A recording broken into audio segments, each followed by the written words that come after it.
Thank you. So good morning, everyone. It's a huge pleasure to be here. And again, if you're new here, I'm just a member, but I'm also a PhD student at the University of Toronto. So it's my pleasure today to continue this series called Unfiltered, where we explore the big questions and give the most honest answers that we can get.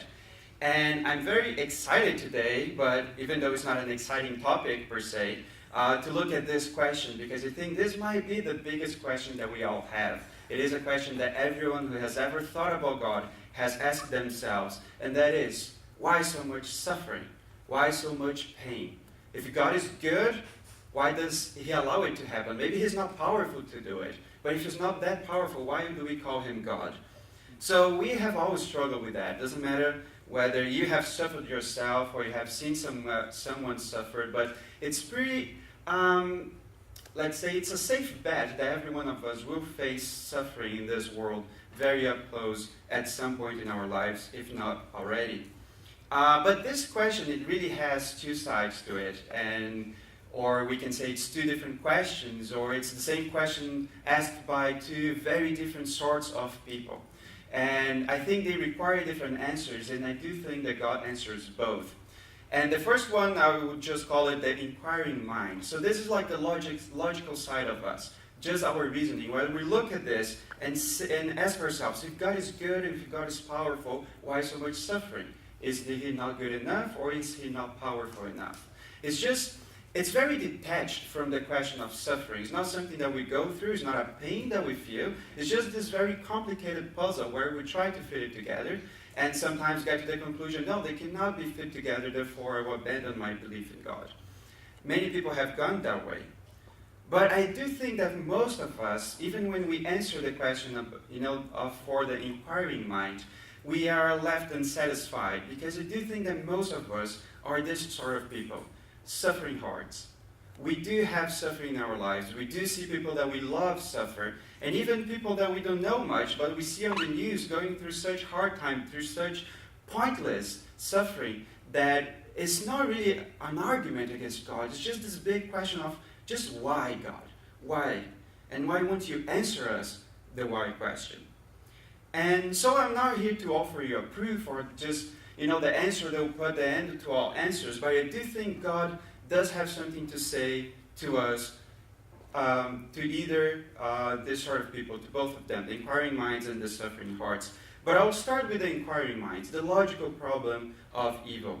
And it's usually put this way. Before I got to the problem itself, I do have a thought to offer to someone who is completely detached from the question of evil, and that is, why or what's wrong with evil and suffering? What's wrong about it? Is there something wrong? Because I do think that we have this strong gut feeling that there is something that we can call wrong about suffering and evil. But if the universe is all that is, if the cosmos is all that is, all there was, and that all that will ever will be, as Carl Sagan once said, why should we call it wrong? If we are here by chance, and our pain happens by chance, why call it wrong?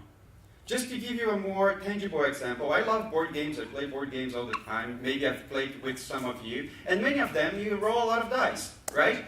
So imagine you come to our place to play with us, and I roll like this handful of dice, and I see numbers 1, 2, 5, 5, and 6, and I call them wrong.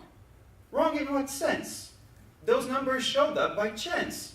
I can say, wow, I don't like them. They hurt my game. I would prefer them to be otherwise. But I cannot call them wrong. They have no purpose behind them. They happen by chance. So if the universe is here by chance, what right do we have to say it's wrong? Just because it doesn't suit our fancies? Just because we human beings don't like it? But why would it? Why would the universe bow to us and say, wow, I have to be the way you like it? It doesn't. If it is by chance, we just don't happen to like it. But it's really hard to wrap our minds around that, because we do have this very strong intuition and know there is something fundamentally wrong. But for that, we need a reference. We need also to believe that there is something fundamentally right, which is the way the universe ought to be. But if the universe ought to be in a way, it means that there is intention, there is design behind the universe, of which we are falling short. And that is what the Christian story tells us. In Genesis, God tells us that He saw His creation on the screen, There you go, Genesis 1:31. He saw everything that he had made, and behold, it was very good. We have this strong feeling that there is something wrong with pain and suffering, because we also have this strong feeling that it was made to be good, and it's falling short of that.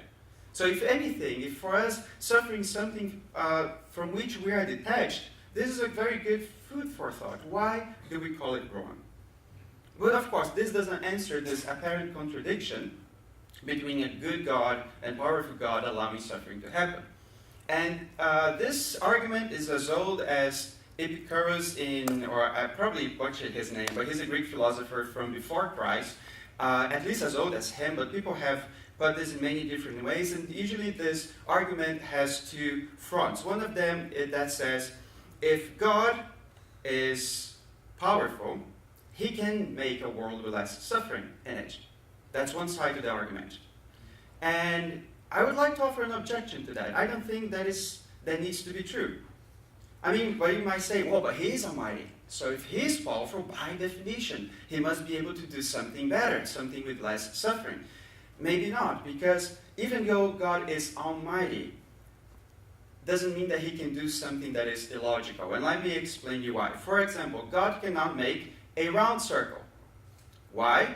Because a round circle is nonsense. It's a meaningless sentence. So, in a way, God can do everything that can be done, but he cannot do something that lacks meaning or lacks sense. It's just an empty statement. Why is that important for us? Because if good depends on us making choices, God cannot, even though he's all-powerful, make us do something freely. This was put more eloquently by the famous philosopher Alvin Plantinga, when he said in his book about freedom and the problem of evil, that the world containing creatures who are significantly free and freely perform more good and evil actions is more valuable, all else being equal, than a world containing no free creatures at all. Now, God can create free creatures, but he can cause or determine them to do only what is right. For if he does so, then they are not significantly free after all. They do not do what is right freely. And why is freedom so important? It's not hard to imagine why. Everyone can go home and program your own computers to tell, I love you. Would you feel loved, though? Would you feel loved if you knew that whoever is saying it to you, I love you, was programmed to do so?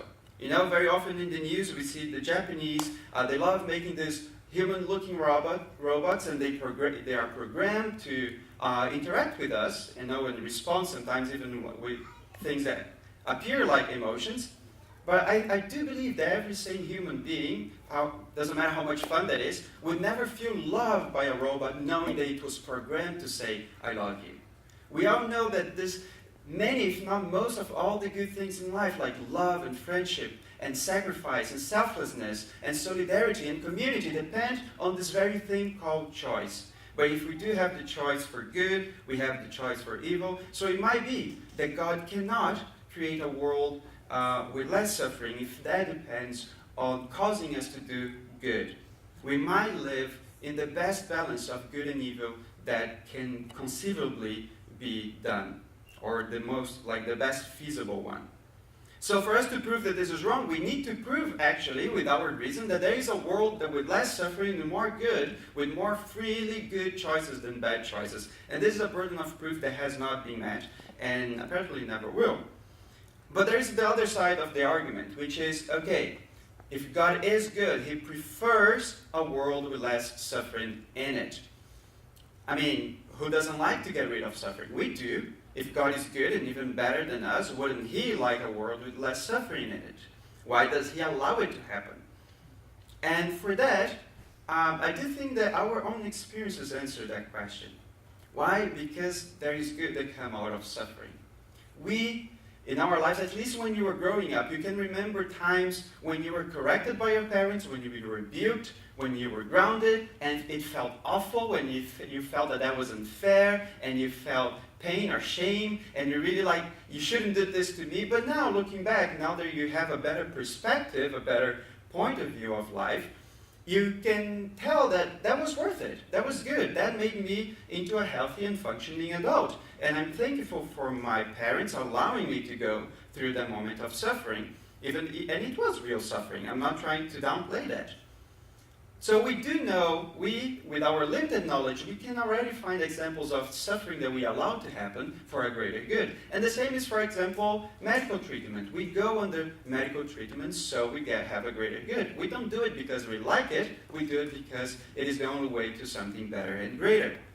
I used brackets for, I think, 7 or 8 years of my life, including that one that goes around your face. That was awful, growing up with that thing around your head.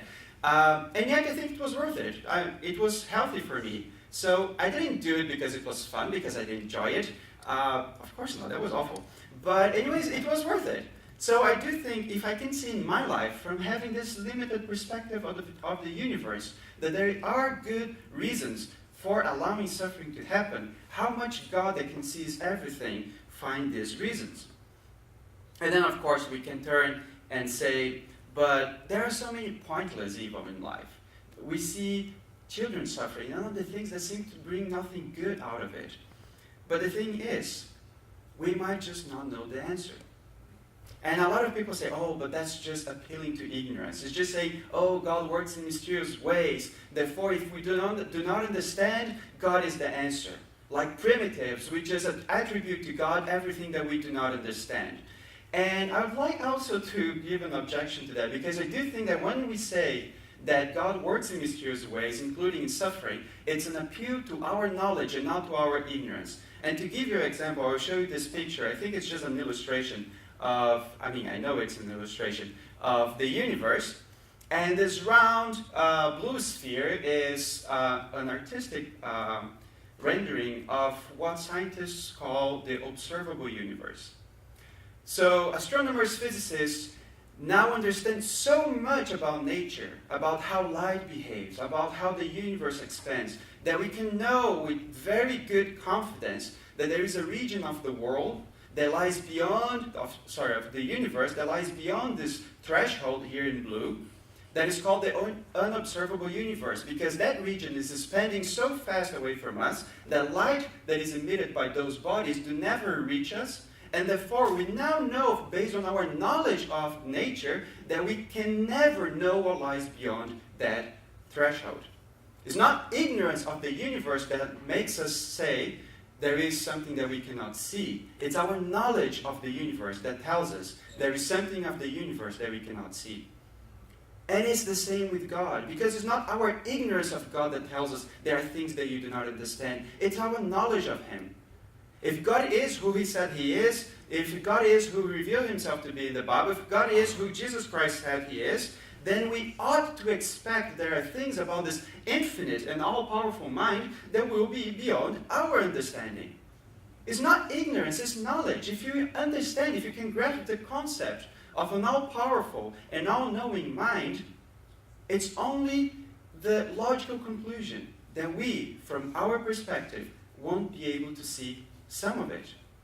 There is a huge portion of God that we can call the observable God, what He revealed Himself to us. But we ought to expect to be an unobservable God as well. And it's not an appeal to mystery, it's an appeal to the knowledge that we have. And the burden of proof to prove otherwise, to say that God has no good reasons to allow all the instances of suffering that we see, is so hard that it hasn't been met, and that has made many atheists and secular philosophers and thinkers to concede this point. One example is J.L. Mackie, who was an atheist philosopher who wrote a book on the problem of evil and later changed his mind and had to concede this point. He said, we can concede that the problem of evil does not, after all, show that the central doctrines of theism, the belief in God, are logically inconsistent with one another. And he's not the only one. Many have considered that, okay, I might not believe in God for other reasons, but it's not because of the problem of evil, because there is nothing logically inconsistent with it. And I think this is very important food for thought if you are the sort of people who is a detached, inquiring mind, trying to fit this puzzle together. And yet this problem doesn't seem to go away. 2 days ago, I attended a debate between a Christian and a skeptic thinker. And in the middle of the debate, Michael Shermer, the atheist, he brought this question of evil. but not as something eloquent, like trying to, undermine these answers that I gave you very superficially. All that he could ask was why? Why allow children to suffer? Why earthquakes? Just why? And it's to expect, because this question has echoed since ever. And this question has found very powerful voices in the Bible, in the story of the universe as God tells it. It's a question that doesn't go away, because, and I'll explain why, I don't think there is an answer to this question, none that we are given. And before I get to what I think is God's, not answer, but response to the problem of evil, in a way that touches our suffering hearts rather than our inquiring minds, I have another thought to offer, and is that if you look how this question has echoed through the Bible and through those people who God called righteous and faithful, you see that it doesn't matter what I say after that. You remember that we are called to lament in all honesty. That's what the righteous people in the Bible have done. They haven't simply, oh, okay, I got the answer, I understand God, therefore I have no reason to complain, I will just shut up. The answer that I will give, which is I think the answer that God gives, or even better, his response to the problem of evil, doesn't have the intention to dissipate our suffering away. It's not an answer per se. It's not the reason behind our suffering, even though sometimes we have the privilege of knowing a little bit of the reason why a few instances of suffering happen. But just to give you a few examples, Job in the Bible, one of the most sufferers in the Bible, he spent his whole book complaining to God and getting angry at him. And yes, God does rebuke him at the end. He gives the same argument that I gave you, that you cannot understand the whole universe to try to grasp why all these things happen to you. But he commends Job to his friends who are trying to defend God's honor. And instead he said, Job spoke rightly of me. Why? Because Job talked to him instead of talking about God. He brought all that pain and all the suffering to God instead of just theorizing about it. He struggled with God, he wrestled with God, but he wasn't indifferent to God. The Psalms is the hymn book of the Bible. It is the collection of songs that we, as the people of God, we have to sing. And a third of them are songs of complaint. Songs like Psalm 13 that sings, how long? How long, O God, are you going to abandon me forever? It's not an eloquent, logical argument against God or something. It's just this struggle. Why? Just why? How long? It doesn't make any sense, but bringing him to God. And of course, even God made man in the perfection that was the man Jesus Christ. He also lamented and agonized and brought his confusion before God. We shouldn't be afraid of being angry with God. We do not die when we get angry at God. We die when we get indifferent to God. And one thing that God tells us in the Bible is to bring even our anger and our worst to him and offer to him and struggle with him. But of course, this is not his response to suffering. This is about our response to it. What is God's response though? Why doesn't he give an answer, per se, a proper answer? All the reasoning behind that death, behind that illness, behind that earthquake, behind that loss, behind that confusion, why doesn't he give answers? My guess is that wouldn't really satisfy us. Because if all that we had were answers to the why behind the suffering, that would turn God into this cosmic level mathematician running calculations with our happiness, saying, well, for so-and-so to be happy, they will have to go through this. What a pity. It sucks to be them, but it has to be done. And that's not who God is. He's not a supercomputer running, optimizing the balance of good and evil, pain and pleasure, and just making us go through necessary evils to make us happy in the end. That's not who he is. Even though he also does that, that's not all that he is. And I think if all that we had were answers, we would paint a very wrong picture of who God is. Instead of an answer, a logical answer to the problem of evil, he tells us a story that he calls the story of the universe, that he calls the truth, that he calls the overarching drama of the universe and our existence. And of course you have heard this before if you come here, so please do not fall asleep, but you probably know the story by now, and that is God created everything to be good and created us to be with him forever and enjoy this loving friendship that also involves choice and freedom and all of that, as we discussed. But we rebelled, we've done wrong, and then death and destruction came into the world, and then we find ourselves in that mess. And instead of giving the answer for why the mess exists, what he does, he steps into the mess, he suffers with us, and suffers for us, so our suffering wouldn't be forever, and wouldn't be for nothing. That's why he suffers, for our suffering not to be forever, and not to be for nothing. And this is a suffering that we cannot exactly grasp. Yes, there was a very real bodily suffering in there. Because the God of the Bible is not like Zeus and Odin. I like reading those stories, but every time they become a man, they just take the shape of a man. It's like an illusion. So they can interact with humans, and then they resume their godly figures to do their godly things. But Jesus Christ didn't take just the shape. He didn't appear like a man. He was a man. It means that this person of the Trinity, this triune God, this person took upon himself all the limitations of human beings. From being born from a woman, through going through all the pain and suffering and feeling in his flesh all that we felt. And yes, that was strong. And his torture was awful. It was painful. And yet that wasn't the greatest anguish that he felt. Because after an eternity of enjoying a perfect, loving relationship with the Father, at the cross he cried, my God, why have you forsaken me?" That's the anguish. It's the anguish of his soul, not the anguish of his body that heals us. I think no one has put it better than Isaiah when he prophesied about the Messiah. In Isaiah 53, verses 3 to 5 and also 11, when prophesied, he said, "He was despised and rejected by men, a man of sorrows and acquainted with grief. And as one from whom men hide their faces, he was despised.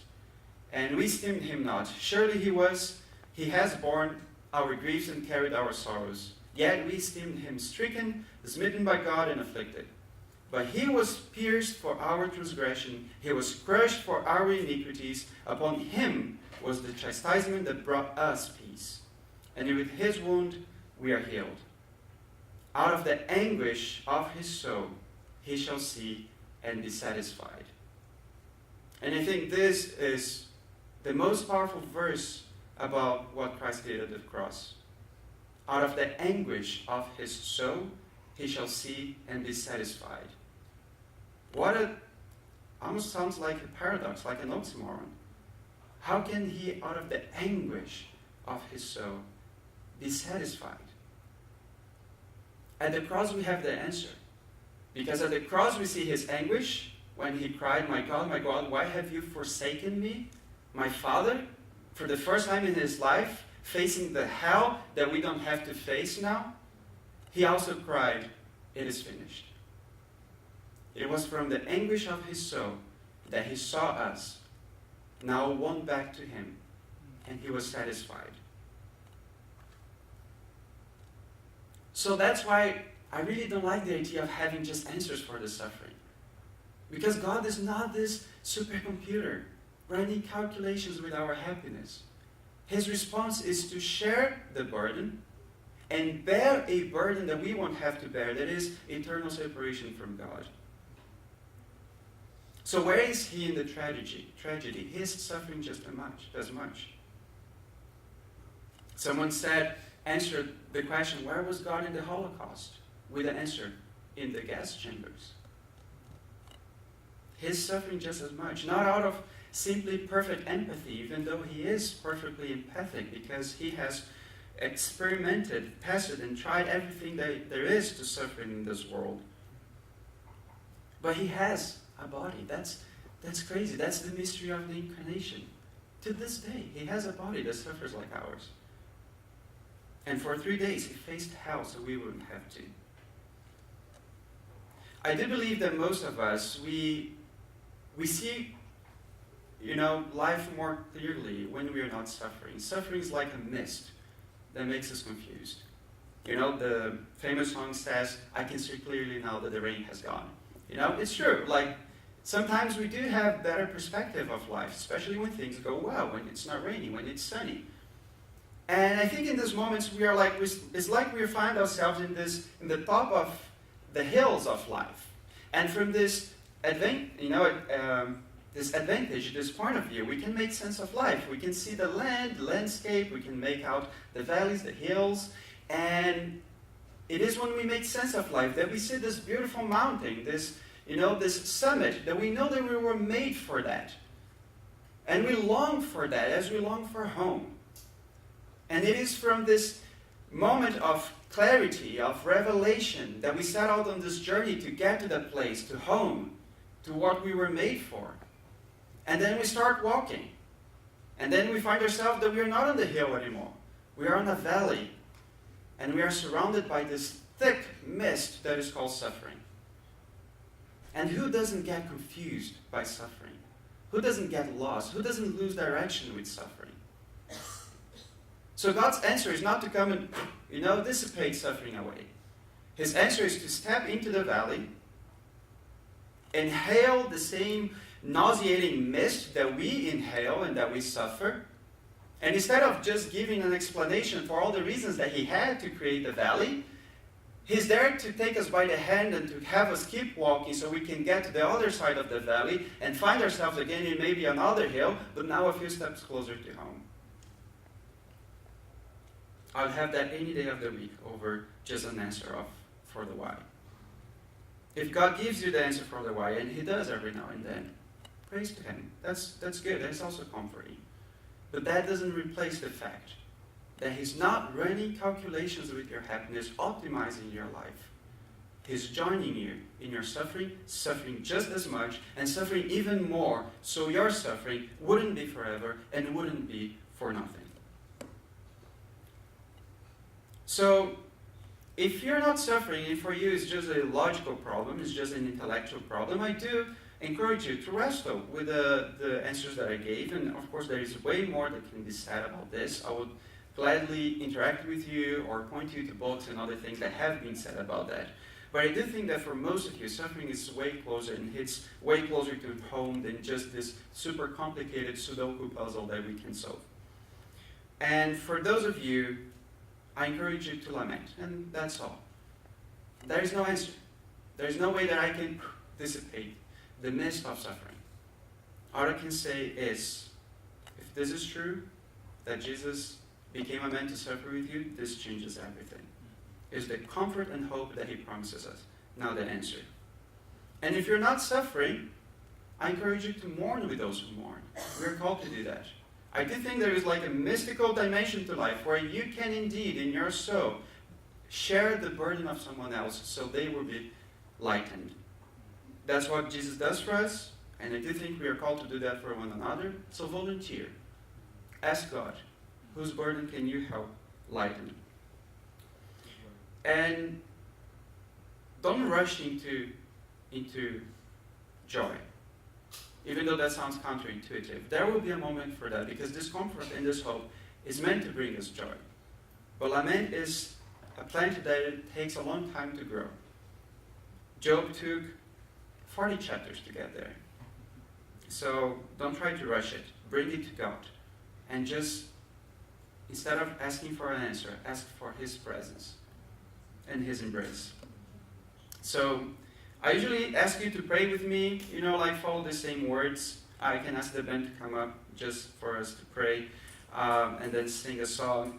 But today I would like you to instead pray your own prayer. Because I really don't know what you're going through or what's happening around your life. And for you, my prayer might be very empty, very meaningless. So I ask you, I urge you to bring whatever you have in your heart. Even if it's just the feeling of abandonment, just bring that to God. Don't pray my prayer. Pray yours as I pray. And if you don't have words, you can say amen to mine, if that makes sense to you.